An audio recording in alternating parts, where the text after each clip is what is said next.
Então, nessa ação penal 506-31-30-17, continuidade do depoimento do senhor Antônio Palocci Filho, eu devolvo a palavra à defesa do senhor Luiz Inácio Lula Silva. Perfeito. Então, senhor Antônio Palocci, eu vou insistir nessa pergunta porque ela é muito relevante. O doutor Sérgio Moro perguntou ao senhor na outra ação se o senhor tratava de pagamentos, contribuições paralelas, não contabilizadas, Caixa 2. O senhor fez uma afirmação aqui muito clara: eu nunca tratei. Então, eu pergunto, o senhor hoje muda a versão por conta da negociação da sua delação premiada? Não, como esclareceu o senhor promotor, doutor Welter, eu não tenho um acordo de delação premiada. O senhor tem uma negociação em curso? Tenho tratativas, isso é um assunto que está a cargo dos meus advogados, eu confio no trabalho deles, são advogados de alta qualificação, com experiência no setor, e confio que eles estejam fazendo o melhor dentro da lei, olhando maneiras de contribuir com a justiça, que é a minha vontade, e maneiras de obter benefícios, que também é minha vontade. Estou falando claramente que quando o doutor Sérgio me perguntou se eu ia falar, eu disse a Vossa Excelência que ia falar. Eu desejo falar, eu prefiro falar. Acho que há um conjunto de situações que a Operação Lava Jato identificou, que eu confesso para o senhor doutor, né? Então, por um tempo tentei ajudar a que essas investigações não andassem. Hoje eu acho que melhor que elas se esclareçam e a gente tente com isso melhorar as coisas. Eu estou fazendo isso dentro daquilo que eu li da lei, que me dá essa possibilidade e que me garante objetivamente, alguns benefícios legais. Então eu estou atuando aqui dentro dos parâmetros institucionais que são estabelecidos na lei. Correto. Naquela mesma oportunidade, quando o senhor foi perguntado a respeito de um suposto crédito de 200 milhões, o senhor disse naquela oportunidade o seguinte, isso é a resposta textual do senhor: o presidente Lula me procurou surpreso, estranhando, e disse: olha, eu nunca tive conversa desse tipo, não foi uma conversa direta, chegou a mim, eu queria entender o que está acontecendo, do que é que se trata.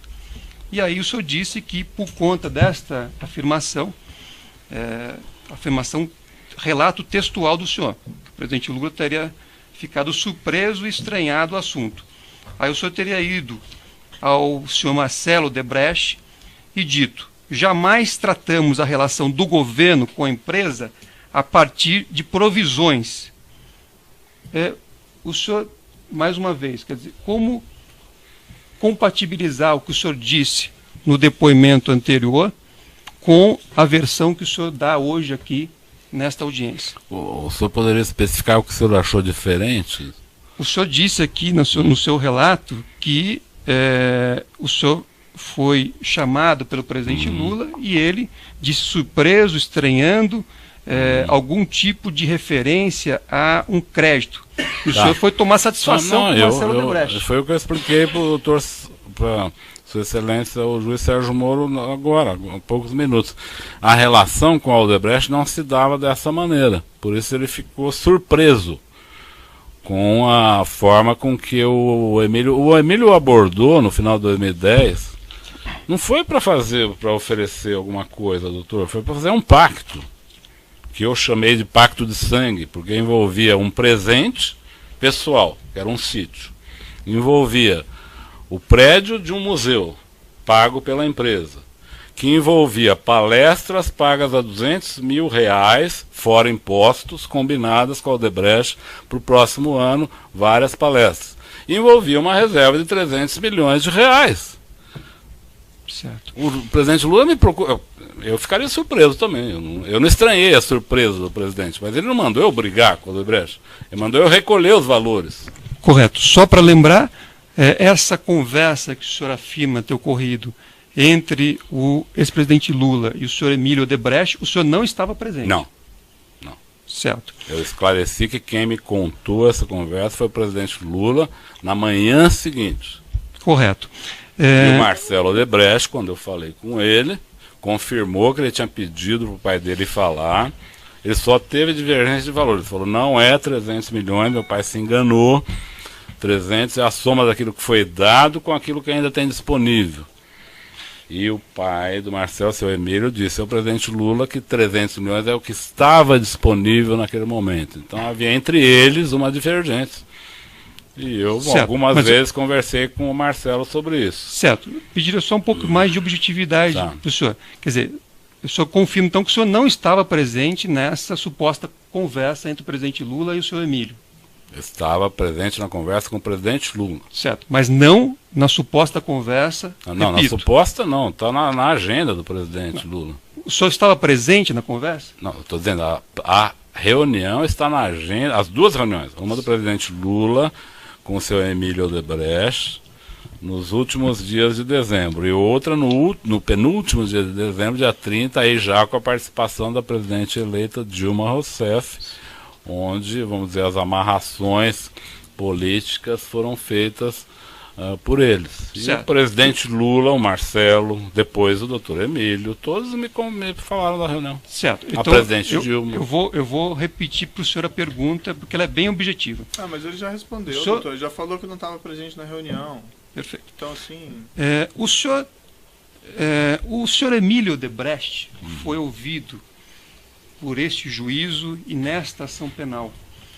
E quando perguntado a respeito do tema, o senhor Emílio afirmou peremptoriamente que não tratou desse assunto com o ex-presidente Lula. Ele foi ouvido na condição de testemunha e colaborador, portanto com duplo dever desse assunto da verdade. Doutor, para o doutor especificar. O senhor Marcelo Odebrecht, o senhor Marcelo Odebrecht disse que teria incumbido o senhor Emílio de falar com o presidente Lula sobre um suposto crédito. Só que a afirmação do senhor Emílio aqui em juízo sobre o compromisso de dizer a verdade como testemunha e colaborador foi a de que ele jamais tratou de qualquer valor com o ex-presidente Lula. Então, queria saber se o senhor está dizendo a verdade aqui como o acusado da ação ou se o senhor Emílio Odebrecht, como testemunha, falou a verdade, porque as versões são antagônicas. Eu não vi o depoimento do doutor Emílio. Eu vi um depoimento do doutor Emílio no seu processo de colaboração, que ele afirma que uma das coisas que ele foi fazer nessa reunião foi levar a notícia da conclusão do sítio, da obra do sítio. Isso ele mesmo fala num depoimento que eu vi na televisão. Certo, mas nesta ação penal ele fez a afirmação categórica de que jamais tratou desse tema ou de valores com o ex-presidente Lula. E ele fez a afirmação como testemunha. Ele falou para o presidente Lula, falou para mim, o presidente Lula falou para mim, a presidente Dilma falou para mim, e o Marcelo Odebrecht falou para mim. Todas as pessoas falaram para mim que trataram de 300 milhões. Só havia uma divergência. Se eram 300 milhões disponíveis, ou, segundo o Marcelo, que era um pouco mais contido nesses valores, que os 300 milhões não eram disponíveis. Eram 150 milhões disponíveis, 150 milhões pagos. E eu que não queria ter contas com a Odebrecht. Insisto, doutor, não por santidade. Eu achava que não devia ter conta corrente, eu achava que devia continuar uma relação de confiança, onde a gente buscava os recursos quando era necessário. Eu tinha essa posição, essa postura. Assim como no terreno. Eu não queria fazer aquela compra toda complicada, eu queria fazer uma compra simples, mas queria fazer. Foi esclarecido. Certo. Mais alguma pergunta? Sim. Então, quero dizer, o senhor Emílio teria mentido no depoimento que prestou perante esse juízo? Eu não vi o depoimento, doutor. Eu não posso dizer se ele mentiu ou se não mentiu. Ele pode ter esquecido. Certo. Não acredito que ele tenha mentido. Perfeito. Mas provável que ele tenha esquecido, ele tenha se confundido a reunião, porque não era isso que eu quero lhe dizer. E eu já disse aqui, não era prática, doutor Emílio, tratar de reservas de recursos com o presidente Lula. Não era prática. Eu tive em dezenas de reuniões com eles, esse assunto não era a pauta das reuniões, mas nessa foi. Esse foi o espanto do presidente Lula. Não o espanto de ter disponível 300 milhões. Ele gostou disso, tanto é que na segunda vez falou que o doutor Emílio tinha confirmado os 300 e que poderia ser mais, para eu cuidar disso. Não é para cuidar do espanto dele, é para cuidar do dinheiro. Certo. Mas eu reforço aqui o depoimento que o doutor Emílio deu. E, doutor, daí para questionar o depoimento do acusado aqui, pode ser confrontado depois, mas ele não pode responder pelo depoimento do outro, do que o outro falou, que o outro não falou, se o outro mentiu, se o outro falou a verdade ou não. Então vamos adiante. Correto. O senhor sabe dizer qual era o relacionamento do senhor Marcelo Odebrecht com o ex-presidente Lula? O senhor sabe dizer se eles tinham um bom relacionamento ou não? Normal, mas pouco frequente. Com relação a esse imóvel da rua Abebeque Brandão, o senhor disse aqui que qual era a vinculação dele em relação ao Instituto Lula? Quer dizer, por que é que a Odebrecht estaria envolvida na compra deste imóvel? Porque o Dr. Bonlá e o Dr. Roberto Teixeira sabiam que a Odebrecht era uma colaboradora. Colaboradora talvez seja uma palavra... Desculpa, às vezes eu sou 30 anos treinado para falar dessa forma, mas que a Odebrecht dava propinas frequentes ao presidente Lula e ao PT. Como se tratava de um pagamento de uma propina, ela achou que a Odebrecht poderia pagar esse terreno. Eu imagino que seja isso, porque o Bonlá foi falar comigo, não foi para me convidar para visitar o prédio, foi para eu pedir o dinheiro para o Marcelo Odebrecht, porque ele sabia que eu conversava com o Marcelo Odebrecht sobre essas coisas. Certo. E o senhor sabe dizer qual é a relação desse imóvel com esses 8 contratos que eu citei aqui no início das minhas perguntas? Sim. É assim, a empresa trabalha com a Petrobras. A Petrobras dá vantagens para a empresa. Com essas vantagens, a empresa cria uma conta para destinar aos políticos que a apoiaram. O presidente mantém lá diretores que apoiam a empresa, para dar a ela contratos. Esses contratos geram dinheiro, ela faz seus gastos, compra seus presentes, remunera seus diretores, paga seus funcionários e reservam dinheiro. Algumas criam operações estruturadas, outras criam caixa 2, outras criam doleiros. E com esse dinheiro pagam propina aos políticos. Assim. Certo. Isso aconteceu. O senhor Marcelo Odebrecht prestou depoimento aqui também antes do senhor. E o senhor Marcelo Odebrecht disse que ele não teve nenhuma participação, jamais negociou esses 8 contratos, jamais atuou. E mais, disse que a compra desse terreno não teria nenhuma vinculação com esses 8 contratos. Então eu pergunto mais uma vez, quem está falando a verdade? É o senhor Marcelo ou é o senhor? O senhor Marcelo não falou exatamente isso que o senhor está falando. E como eu disse, o acusado responde sobre o depoimento dele, os fatos que ele sabe, não sobre o que o outro falou. Mas eu não teria problema. Não, mas eu acho que é inapropriado. Estou à sua disposição. O doutor pode pegar lá no Indagações Finais, confrontar os depoimentos, questionar, mas que o outro falou, que o outro não sei o quê. Sim, mas foi feita referência. E o senhor Marcelo Odebrecht falou alguma coisa um pouco diferente também. Certo, vamos ser aqui honestos, né? Se o senhor quiser, podemos abrir o depoimento do Marcelo Odebrecht e ver que ele literalmente Qual que é a próxima pergunta, ele doutor? disse que esse ponto da denúncia é incorreto. Certo. Deixa eu lhe falar uma coisa, doutor Zanin. Eu entendo o seu ponto, mas algumas pessoas falam que o dinheiro não é um valor tangível. O dinheiro é um valor tangível, porque a gente pode palpá-lo, diferente de nomes comerciais, tal, que não podem ser palpados. Mas o dinheiro tem valor universal.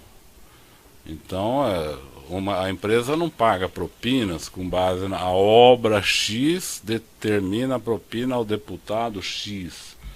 E as obras entram no caixa das empresas e pagam benefícios, às vezes legais, às vezes legais. Aí, a partir disso, tem, pelo menos na minha relação com a Odebrecht e na nossa relação com a Odebrecht, eu identifico todo tipo de situação. Dinheiro legal que foi pago no exterior, portanto, se tornou lavagem de dinheiro. Dinheiro ilegal que foi pago em caixa 1, que se trata de um crime. Certo, então não... Dinheiro legal que pagou por caixa 1, que é legal. Então... Mas não é que isso é intangível, o dinheiro tem valor universal.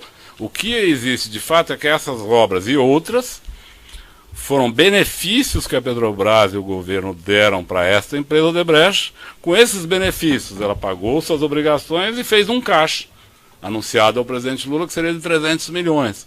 E desse caixa foi sacado o dinheiro e comprou este prédio, para dar ao presidente Lula para ele fazer o seu instituto. Um erro aqui.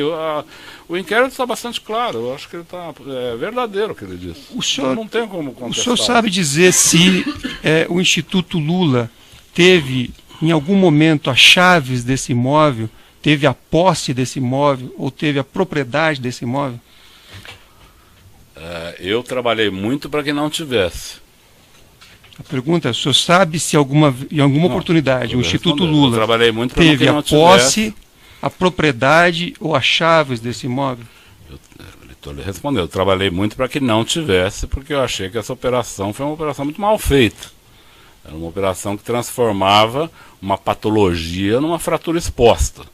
Eu disse ao presidente Lula que ele não precisava criar fraturas expostas. Para se comprar um bem, não precisa atravessar a rua e se atirar em cima do bem. Você tem maneiras adequadas de fazer, até porque no caso da Odebrecht já tinha um ilícito que gerou recurso. Não precisava mais um ilícito. Já tinha um, mais grave. Então ali se tratava de fazer o instituto e a Odebrecht fazer a doação. Seria uma forma mais amenizada, ou pelo menos mais camuflada, pensava eu. O senhor já falou, né? Mais perguntas? É que a pergunta foi objetiva, eu pediria uma resposta objetiva. Falou, o que ele perguntou foi se o senhor tem conhecimento, se o Instituto Lula ou o ex-presidente chegaram até a posse desse imóvel na Rádio. Chegaram a visitar o imóvel. Visitar. Posse, chave, não tiveram. Eu nunca vi. Tá.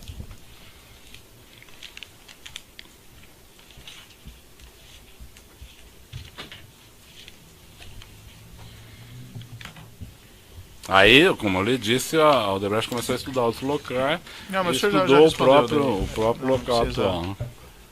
Entrar nessa questão. Certo. Não tem mais perguntas, excelência. Perfeito. Seguindo aqui na ordem, a defesa de Paulo Melo. A defesa de Roberto Teixeira.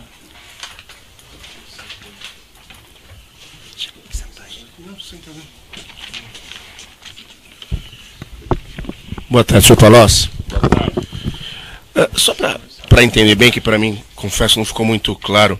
O senhor disse que teve, pelo que eu entendi, um único encontro com o advogado Roberto Teixeira, tá certo? E se eu entendi bem, esse encontro foi posterior à aquisição desse imóvel pela DAG, é isso? Exatamente. Esse encontro foi aonde? Na casa do presidente Lula, em São Bernardo. Quem que estava nesse encontro? Presidente Lula, Dona Marisa, Dr. Roberto Teixeira, Dr. Zé Carlos Bonlai, eu e Dr. Paulo Akamoto. Acho que não me lembro de outras pessoas. Tá, e nessa reunião, pelo que eu entendi do senhor ter falado, que ficou decidido que não se usaria o imóvel para o Instituto Lula, é isso? Ficou como um consenso dessa reunião. Eu não sou responsável pelo Instituto, mas o consenso dessa reunião foi que se aceitou que era inadequado ficar com esse imóvel. Tá bom. Depois a Paulo Okamoto, que era presidente do Instituto, daria sequência às tratativas com a Odebrecht sobre isso, mas a reunião ficou entendido que não era uma operação adequada. Tá bom, estou satisfeito, excelência. A defesa de Marcelo Bahia Odebrecht tem perguntas? Tem perguntas? A defesa do próprio acusado tem alguma negação? Sim. Me ocorreu aqui que eu acho que eu não dei a palavra para o de acusação, mas teria perguntas? Perfeito. O senhor só pode esclarecer o seguinte, o senhor mencionou numa sua resposta, tentei ajudar a que não andassem as investigações da Operação Lava Jato, juntamente com o ex-presidente? Sim. Em algumas oportunidades, eu me reuni com o ex-presidente Lula e com outras pessoas no sentido de buscar, vamos dizer, criar obstáculos à evolução da Lava Jato. Posso citar casos, se o senhor desejar. Vamos deixar isso, não é objeto específico desse processo, vamos deixar então para uma outra oportunidade essa questão. Pode encerrar então a gravação.